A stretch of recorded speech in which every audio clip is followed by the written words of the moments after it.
Hello and welcome to Cutscene Conversations, my lords and ladies. Tim, I think I smell something foul in here. Was that a joke? It didn't go well. It did not. It didn't go well. All right, cool. We're done with that. Yeah. All right. Hey, welcome. The mask is fake. The hair is real. Yeah, right. Hey, welcome. Tonight we're going to be actually talking about one of our probably favorite subjects. Oh, definitely. Dungeons and Dragons. Let's go. Role-playing Dungeons and Dragons, Right, anything in general, like that. and I think we could talk about a bunch of stuff that will maybe shed some light for some people that don't exactly know what it is. Yeah. And then hopefully we, tell enough fun stories that people who do know what it is get to enjoy it. Right. So on that note, throw the intro.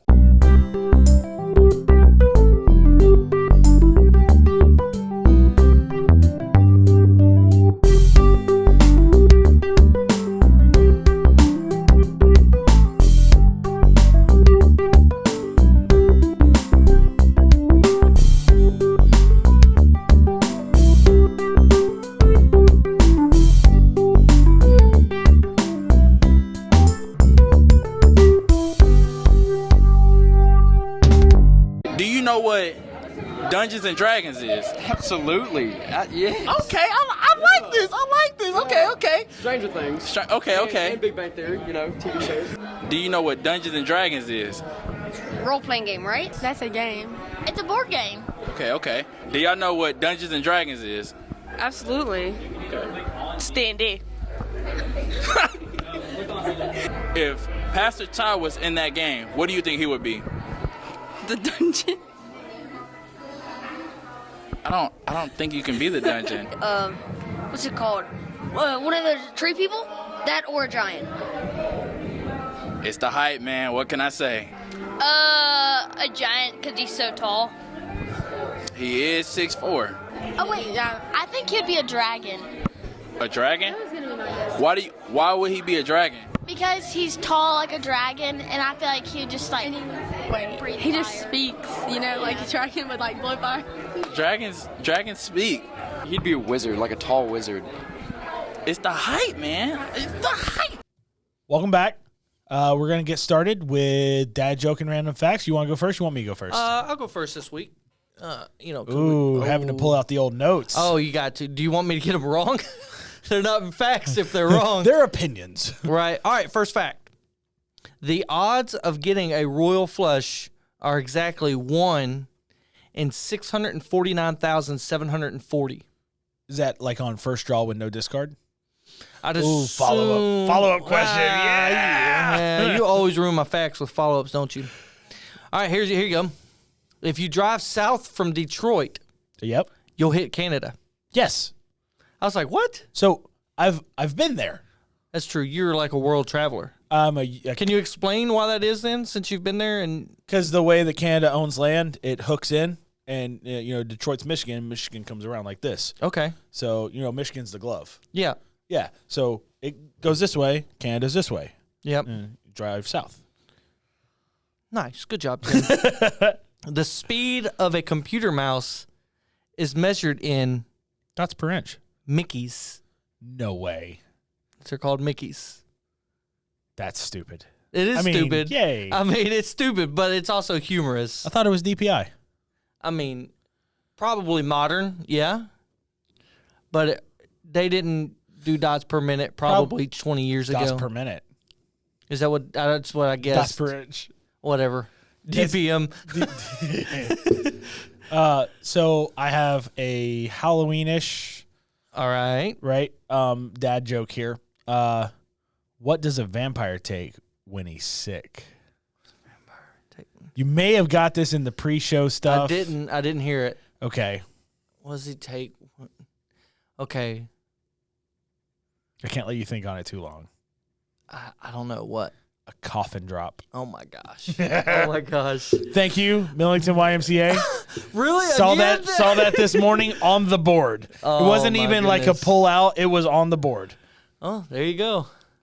So That's something. Thank you, YMCA, for supplying our creativity word. Yeah, I struggled through that. But this is real. This is real. So, we definitely want to talk about role-playing games, Yep. specifically D&D. I will start us off because All right. I've wanted to talk about this character for so long. You've been chomping at the bit to talk about this. So there's 2 characters in my tabletop role-playing career that just stick out to me. Okay. The first one, I can't even remember his name, but it didn't matter. He was never called his name. He was the halfling. Oh, he just went by The halfling. So he was a halfling rogue, and this is in the area of Dungeons & Dragons 3.5X. There were so many supplemental rules at the time. Loved character creation. It would take 2 sessions Right. to knock down if you weren't playing first level, you planned for 2 sessions. Right. It was very number crunchy. Yeah. So I think we were around between levels 8 and 12. So somewhere in that area. Okay. And I mean, rogues are insane. Bonus actions, free actions, daggers on the knees, everything, right? Yeah. Like you paid golden experience to have equipment made. Yeah. And so I had elbow daggers that were spring loaded, wrist daggers, knee daggers, the ones coming out of the shoes. Like this They were thing was hidden. porcupine. And he Okay. had a dagger vest. And he had a amulet of mage hand that could throw daggers. Like the DM rolled, it was cool, it worked. Okay. What'd you love about the character then? So he's decked Oh, he out. did not care about who was with him. He was about his own survival. And the DM at the time did not like some actions that the character was doing and had decided to punish this character. And the way he did it was we were riding in a cart going through a field, and everyone failed their spot checks. What's a spot check? Spot check is where you roll a die based off of your skill to observe things. Okay. And if you roll past the dice check, which is the DC, the dice check, you succeed, and if you don't, you fail. And Okay, whatever yep. happens is still happening. You just don't know about it. Yep. We'll keep those to a minimum, but we want to explain some too. So Right. So we all failed the DC. Or me and Mogo. Mogo's playing somebody on this. He's a fighter. And we're just rolling along, and all of a sudden, we're informed that there is a T-Rex in front of us. A T-Rex. So I mean, short-armed T-Rex. straight up dinosaur. Okay, just checking. So my halfling does what my halfling does and jumps off the cart and hides in the grass. Yeah, because you're about your survival. Right. The fighter didn't know any better, drove the cart into the T-Rex with the rest of our party in the back of it, and they go on to fight this T-Rex. I get asked every turn, on my turn, what am I doing? I said, hiding. Every time. And he's like, are you sure? Yes, I'm hiding. What about your friends? Don't care. They'll live or die, and I'll show up. Yep. What are friends? Right. And so I'm playing this character to a T. Mm-hmm. And Mogo gets swallowed by the T-Rex. Yeah. And they're like, Tim, are you going to help? And I'm like, Tim ain't in the fight. The halfling is. Right. And the halfling is hiding. Right. I think that's a struggle for some players when they're learning, is to learn the difference between what a player's doing and what a character's doing. Because Definitely. a character has different motives than the player. Right. Like, Tim would not let his friends fight something like that alone. The halfling doesn't have friends. He has people that he's paid to be around. Right. So the fight goes on and on and on. And they finally get the T-Rex down. As the T-Rex gets knocked to the ground, my halfling comes out and starts stabbing it. Oh, you show up, or he shows up for the fight, like, Yeah, and like helps cut open to get Mogo out, and like Mogo's still alive, just took some damage from being swallowed by a T-Rex. Yeah. Right? And so the DM is just angry with me, right? Doesn't like that I did this. Mm-hmm. Doesn't like that the halfling did this, or doesn't like that At the Tim time, did that. at the time, the DM didn't distinguish Okay. between the two. So we show up at the next destination. The next destination is kind of like the Mines of Moria entrance. Okay. Water on the outside. Mm-hmm. Got to get through the tunnel. Got to get into the Yeah. tunnel. So far that there's actually a squid-like thing that's in the water. Oh, it is literally Mines of Moria. Yeah. And the DM, who was assisted with my character building, knows the equipment I have, is going to teach me a lesson. So he immediately tries to get this thing to grapple the smallest target repeatedly. But you have spring-loaded I have daggers. free action spring-loaded daggers and all kinds of sharp things. Every time it tries to move on me, I literally cut off. I'm rolling crits, which a crit in 3-5, you could specialize. I was critting on 18, 19s, and 20s. So I roll an 18, 19, or 20 on a 20-sided die, and I do max damage. Yep, that's what I was about to explain. Most skill checks in D&D are based off of a D20, so a 20-sided dice, which typically, so you can understand, a 20-sided dice, you typically would crit on a 20 only, so there's a 5% chance. But you were saying you had triple 18, that. You had a 15% 18, 19, and 20. Chance. Yeah, like it crit often. Correct. You know, and halflings had the luck where you could reroll ones and all kinds of fun stuff. Yep. So every time, like, it was just failing consistently. And so he let us go past through that. And, like, I think he realized there, like, he was going to have to do, like, some DM magic to kill me, which came up next. Enter the mine, and it is a vast cavern, and we have entered a dragon's lair. Before anything else can happen, the dragon swoops into the middle of the party. Oh, I am mad at this point, right? I am angry. Picks the halfling up, takes him to the top of the cavern, and drops him. Oh, can't dodge fall damage. Can't dodge fall damage, instantly kills my character. I bet you were like, I'm packing my bags up. I'm going home. Oh, I was angry. Yeah. I was seriously angry. Yeah. And then I was informed that if I had lived through that, through some miraculous way, that the DM was going to have me killed when I got back to the inn. So the DM wanted me dead. The character was done. The DM was like, we're done with this character. Yeah. He was like, this isn't how the party should act. And I'm like, but you're the DM. Right. So DM is, or GM, is Dungeon Master or Game Master. They're the person who has the narrative voice in the world. Correct.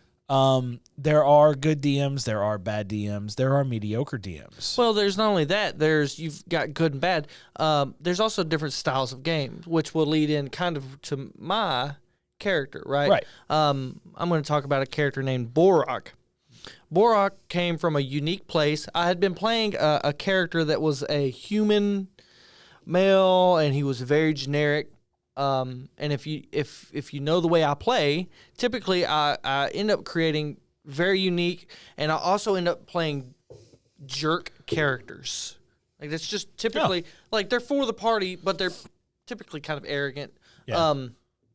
Borak, I was like, I want to do something a little bit different.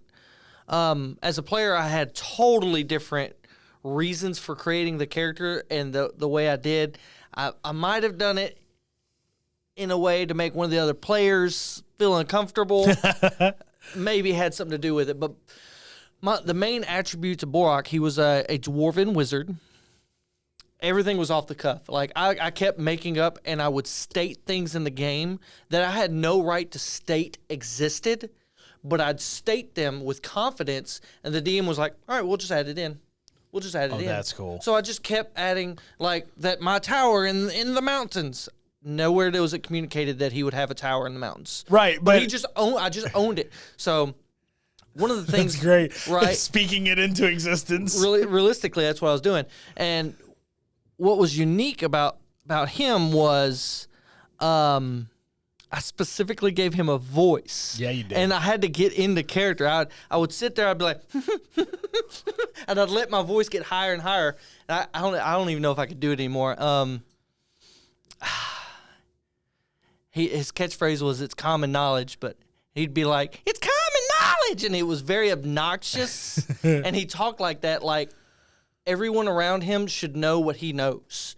But he was an old wizard dwarf who'd studied and learned. Right. So everyone was kind of like, in a weird way, beneath him, but he never assumed it. He just spoke in a way that was above people. So it was the jerk without being a jerk. Right. Right. And it was fun. He was he was really entertaining to play. Yeah. And then one of my other characters was the polar opposite, and he was Nidmar. He was a halfling as well. He was a barbarian, and he was ignorant. Okay, so let's talk about stats for a little bit. Yeah. Your average stat in D&D is 10. If you're a 10, you're average at that. So You if have you no have a 10, negatives, no positives. correct. You don't Net- add to anything. You don't take away. Net zero. You're literally a commoner. Yeah. He had a 3 or a 4 intelligence. So under a 3 intelligence, you can insta-die Correct. on multiple different checks. Correct. Because you're just not smart enough to know better. Yeah. And again, I spoke things into existence. Oh, no. Because I was ignorant, so I would call things anything, but I would call them with confidence. Right. Like purple birds, purple birds. He thought that's what ships were called because the first time he seen one, there was a sail that had a purple bird painted on the flag. So he just started calling every single one of them purple bird. And like he was on an adventure to try to find people to help cleanse his village of a banshee. He had no idea. He just started calling it that. He didn't know what it was. Come to find out it was something much more dangerous than a banshee. It was a lich. Oh. So it's like, oh, you lied. No, that's the banshee I was talking about. No, you're just dumb. And he was fun. He fought with his hands, which was totally, I'd never done that before. I'd always used a weapon in the game. And so I had to learn hand-to-hand combat in terms of what's grappling look like in D&D. What is it? How do you attack? What are different things you could do, right? Because realistically, you're like, I've got a bow and arrow, I'm going to shoot arrows. Okay, cool. I've got a sword, I'm going to slash. But I'm going to throw the sword, right? There's these other options. And, you know. We're going to come back to throwing swords. Okay. I have a character built around that. Oh, goodness. Throwing daggers is normal. Throwing swords is different. Oh, it's so much fun. So those are my two probably, I don't want to say landmark. That don't feel like the right word, but those are like when I think of my characters that have been successful. And again, not just in combat, but in character fun. concept and the way I interacted with the party, the way the party interacted with the character. Those are kind of like my benchmark characters. Benchmark. There we go. That's a good word. So for it. benchmark is a good word to go into what I wanted to talk about, which was the way people do character creation. There's two ways. There's min-maxing, and then there's fun, right? Yes. There's concept, which Min-max. is what concept is what I would call how you're making your benchmarks, right? Mm-hmm. That's I have an idea for a background for the way he fights, for where his family's from what he does. That's a concept build. Yeah. Those are usually, for me, way more fun. Oh yeah, I agree. That's where I lean. There are some players who play the game and they play it for combat. That's right. So that's which leans into what you described a second ago, min-max, where you minimize the stats you don't need and you maximize the stats that you do need. And you focus on gear, on weapons, on killing things. Like grind XP. It's almost World of Warcraft based role playing. It to a degree. And there's some players who that's what they play for, and there's nothing wrong with that. That's just the game they play, and they enjoy it, and that's what they. There are specific scenarios of arena fights, dungeon delving that you're just. It's like room after room after room after room. Yeah, and then there's RPG heavy ones where I've been in some where the entire dungeon, if you figured out the puzzles and the talking points, that there was zero combat, but you got all the experience of combat because you either solved the problem, you avoided conflict through through diplomacy, or you snuck around and made it inert because you no longer have to deal with those people. Right. You gain experience in the game. Yeah. By solving the problem, be it sword or be it wit. Yeah. Exactly. See, and I lean towards the other way. I could play an entire game of D&D, multiple sessions in a row, and have zero combats and have the greatest time. Oh yeah, because I don't play it needing the combat. Right. Because I love the concept. I love the role play aspect of playing this character. I don't like to say becoming the character. Some people would lean into saying they become the character in the game. You see what we're wearing? Well, yeah, I mean that's because we're nerds. I mean, my shirt's literally a D&D shirt.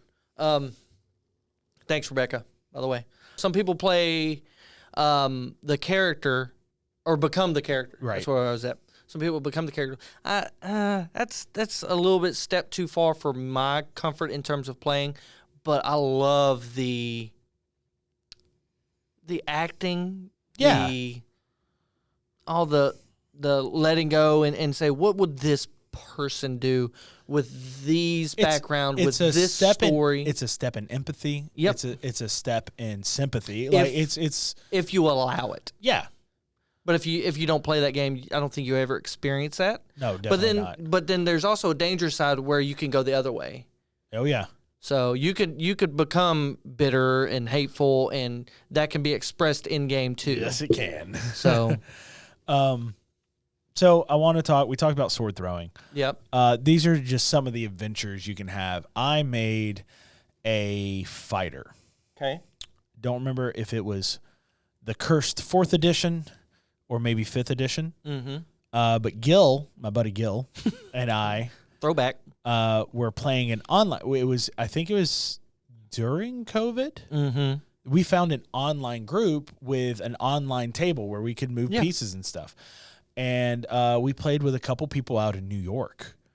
And they were running it. We were just allowed to play. We used the character creator online, approved rules. I was able to create a character who, by 8th level fighter, had he was like 8th level fighter, a couple levels in psionic fighter. Mm-hmm. He had psionic tattoos that gave him bull strength and enlarged person. Okay. So bull strength is a spell that Mhm. increases your strength by 4. Okay. What is that comparison real world? It would be like Me going from my strength to your strength? I mean, Realistically? realistically, yeah. It would be like somebody super pumping, or Mm-hmm. like say someone did a 6-month stint of steroids. Yeah, they were that much stronger. in an instant. So not infinitely stronger, but a great deal stronger. A great deal stronger. And then the other was enlarged person. Now, enlarged person made you a size category larger, which is going from a child Yes. to me. Yeah. Right. It added 1.5 times your strength. Okay. So I would start first turn, first tattoo, increase my strength. Second turn, what are you doing? Second tattoo, become big. Third turn, what are you doing? Throwing 2-handed swords. Which were now considered dagger at that size. No. It was considered like a short sword because it was one size category larger. Okay. So I paid time and experience and physically myself drew a custom back scabbard to hold 5 bastard swords that I could just one-handed throw. And I would hold 5. The last one I would go in 2-hand attack with. Okay. I was wondering what you did when you got to the last one. Got to the last one, like I would go and run at people. We've seen Star Wars. Yes. Stole a line from Star Wars because we were standing there negotiating with the captain of something, and Gil was failing. We didn't like the way the conversation was going, and so I just stepped back, took a sword, and threw it into the dude's chest. And I looked at Gil and went, negotiations were short. And we just decided to murder a bunch of people. See, that's the negative aspect we were talking about a second ago. Oh, no. The guy's name was Cal, and he started as Cal the Fighter. Then he was Cal the Slayer. At the end of the game, he was Cal the God Killer. Oh, goodness. Just a real quick. So these are some of the things you can do. A woman had sold her child to a cult to be sacrificed. Okay, is this a campaign setup? Yes. Okay. We were tasked, so she had second thoughts about it, contacted us. We're going out to save it. Okay. Save the child. We save the child, send the child back inside. We're standing a good bit away from the inn. The mother is telling us what she did, like how she was the reason all this happened. I looked around. I looked at Gil's character. I know Gil's character and my character. We're really good friends. So I pick up a dagger bolt and I stab her in the chest. Oh. And I go, oh no, the bad guys are back. Yeah, just let her die. Because Cal saw that injustice of the way that mother treated her child and rectified it by giving that child to the inn owner who he knew was good. And when we talked about sometimes you could solve it with sword and sometimes you solve it with wit. Yeah, that was both. That was both. That's was hilarious. So what's if a new person's wanting to get into D&D, what would you suggest to them? So briefly, research. Like, look up Critical Role. Love those guys. Now, they house rule a lot of stuff, so it's not going to be the same game. You're not going to get people that are as great as having Grog on your team, right? You can't Or get you're not that. going to have Matt Mercer You're being not your have a DM. Matt Mercer DM. I'm sorry. It's just not going to happen. We would love a Matt Mercer DM. Dude, that'd be fantastic. Right? But, watch it, read about it, and Facebook, social media. There are groups of people everywhere that are willing to play in person, online. Just reach out. We've heard through the grapevine that there are some people in the church that want to do a one-shot. What's a one-shot? So a one-shot is a custom campaign setting set to take place in one evening. Okay. So generally, there's pre-made characters for you to walk into. You spend 20 minutes learning that character. The Dungeon Master, Game Master person will explain the scenario, and y'all will jump into the action. Typically not a first level, because first level's kind of boring. Right. You're going to have things to do. There's going to be conversation ahead. There's always going to be fight in a one-shot. Always. That's kind of what it's the essential theme of it, is leading up to a pivotal combat quickly. Right. I ran a one-shot for us at Christmas one time. Yes, you did. I had a ball. It was a Christmas theme. Well, who was the villain? Do you remember? Hans von Gruber. Oh, goodness. So Hans Gruber from Die Hard was a vampire taking over Santa's workshop. Yep, that was good. We had a good time. That was great. So to pivot from the one-shot, a campaign, on the other hand, is a game that can either be played weekly. If the group wants to play nightly and you have the freedom to do that, you could do Have nightly. fun. Do it while you can. Right. If it's once a month, it is what it is. But it's you always return to the same group of people and carry up where the characters left off. It's like a TV drama or is. sitcom that has a linear progression. It's like last time on Dragon Ball Z. We've literally done that joke Correct. a million times. I know I said literally and then a million, whatever. That's called facetiousness. Just like we literally have William Wallace's sword. Yep. Right here from Edinburgh. Sorry. So we've done that joke a bunch. We have done that one a bunch. And it's just like that. We just continue the storyline. And a lot of the problem, and people will run into this, that your personal attitude when you address the table needs to be checked. Because you could be having a bad day. Yeah. And that can carry over into what you're doing in the game, and it can affect other players. I think you're right. And, we talked about good relationships, because you do develop relationships with people 100%. you play at the table with. Well, we've played at the same table Multiple a few times. These relationships are built on the same thing every other relationship: good communication. If you come into the night and you say, guys, look, hey, I've had a rough day. If I say something that seems like it's different from my character, if I seem like I'm doing, just say, hey, are you good? And good communication solves 99% of the problems. And I can tell you can talk about it. Both of us have had times where we should have communicated. Yes. To each other. Yeah. And just we failed hard. Yeah. These are lessons we learned the hard way. Oh yeah.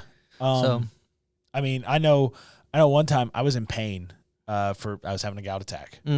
And I stepped away from the table, and it was perceived, because I was in a bad mood, that I was angry at everyone. And I had to walk that back hard like a few days later because I had no idea people were upset.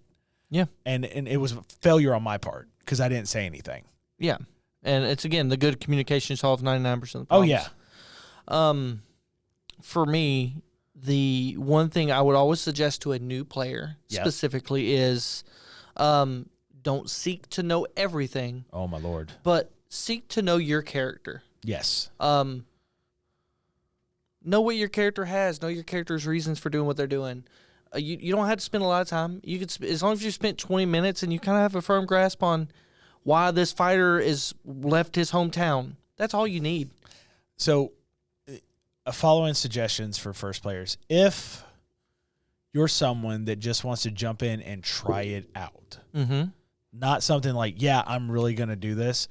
Play a martial class, play a fighter, a ranger, something simple. A monk is even simple. They have, I think, monks that medium intermediate range of difficulty because it does in later levels involve some kind of magic aspect. Correct. But fighters, barbarians, rangers. The other thing I always suggest to new players is play a human because you know how to be a human because you is a human. That's right, unless you're not a human. Right, well, unless you're a doppelganger. Ooh, they have those. They have those. Because sometimes new players mess up and think, I'm an elf.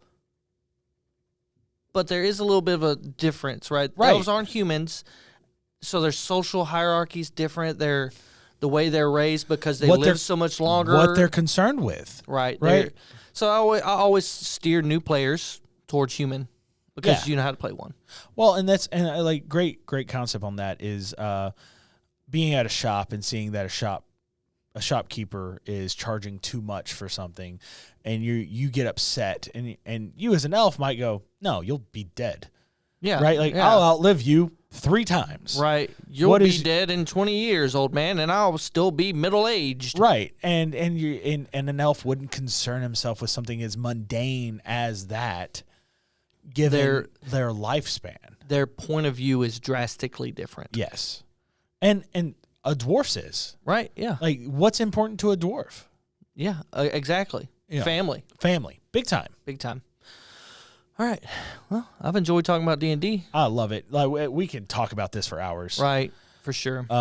We would love to invite anybody to a D&D game. Yeah, hit us up. Hit us up on our socials. Thank you, Cindy. Thank you, Jack. Yep. Always supporting us from behind the cameras. Y'all are awesome. For Cutscene Conversations, I'm Tim. And I'm Jesse. We'll see you next time.